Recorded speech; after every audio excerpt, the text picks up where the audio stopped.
બૈરા લૂંટવાયા. આ બે કે છે ધાન તો નહીં દે, પણ આ બે કે છે એનો દોષ મીકી નાઠો નહીં કરે. પછી કે સાકા બાજી પડે કે બેના માથા કાપી, બેના માથા કાપી નાખે ને બેને વસ્તુ લઈને નહીં કે બે કે રોવા માંડી. ભગવાને કીધું કે માંગ કે આપને બેન જીવતા કરી દે, કે હાથ લે જલ્દી માથા મૂકી દે બેમાં, તું સોટાડી દો. તો એના વરનું માથું હતું ને એના દોષમાં ખાઈ દીધું,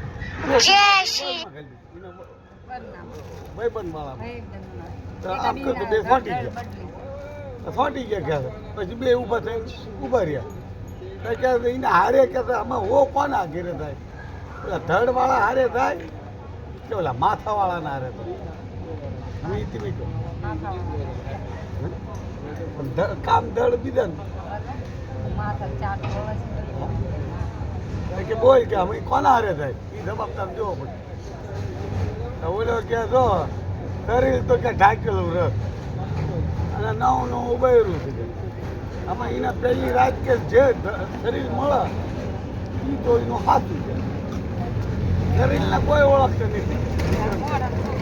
માણસ ઓળખાણ પડે છે મોટે કે શરીર બધાને બીજાનું, પણ શીખલ તો એના ઘેરે થાય તો એનું મોટું બાળક, બાપાને ઘેરે થાય તો એનું મોટું બાળક.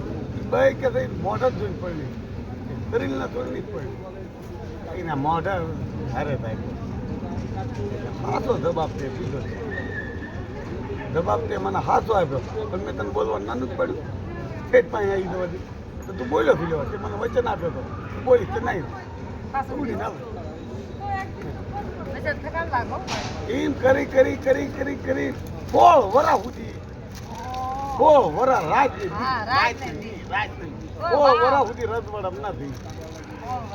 16 વરા અને એના બૈરાને ભેગો ના થવા દીધો. એટલે પછી આખરે ઓલો ભૂતળો થાકી ગયો ને પછી કીધું કે લે બાપા તું મને આ 16 વર્ષથી તું આ ઘરડા તાર અત્યારે ધોળા થઈ ગયા કે તું મને શું કારણ યા લઈ જાય. તો ઓલે કે યા કરે એક ઓલે સાધુ છે એ તને પકડીને એમ કહે છે કે મને હોત દે કે એટલે કે એ સાધુ નથી, એ તો રાક્ષસ છે, એમ કરી તને તો મારવા આવ્યો ભાઈ, મને એના ઓલામાં લઈને તને માર છે કે હે તે કા હા. પછી 16 વર્ષે ઘરે ગયો.